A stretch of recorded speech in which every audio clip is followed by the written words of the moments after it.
all right, so Hillary Clinton's foreign policy experience. She says, I opened up the borders of, Macedonia so they could take refugees in from Kosovo when I was the first lady, and I went to China and made a speech about women's rights and human rights in China, and I helped with negotiate the peace treaty in Northern Ireland. I got all this experience, right?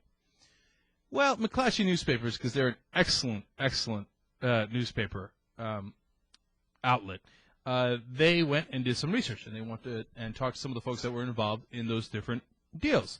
So one thing they found out right off the bat is that Hillary Clinton was not privy to the president's daily intelligence briefing, nor did she sit in on National Security Council meetings. So when she says, 3 a.m., I know what happens, that's because she was lying next to President Clinton, but not because she had National Security Council briefings or access.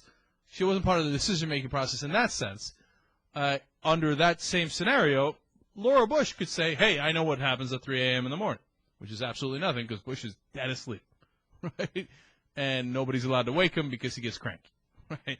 So she doesn't have access to those things. That's an important first step. And then they went and talked to some of the Irish negotiators. This is not good. Okay. They talked to Trimble.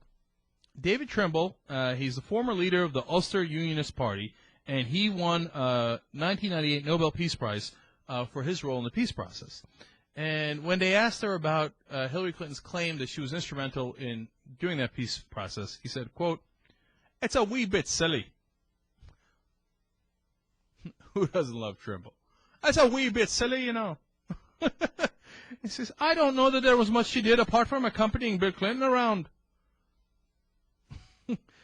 And he also said, I don't want to rain on the thing for her, but being a cheerleader for something is slightly different from being a principal player. Come on, wait up now. Everybody give me some props. That was a hell of an Irish accent.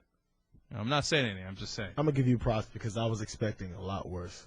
Yeah. Thank you. Thank you. Probably your best one, man. Yeah, it might be my best one. I hear. Yeah, it never slipped into your father or to the German. Indian guy. Or German, right? Yeah. Nah, I know I'm a wee bit silly, but I think I'm pretty good at it. Almost Indian right there at that. Anyway, put aside my accent. These are devastating quotes. I mean, saying she was a principal player is a wee bit silly, and there's a difference between being a principal player and being a cheerleader. Ooh, ouch, ouch, ouch. That hurts.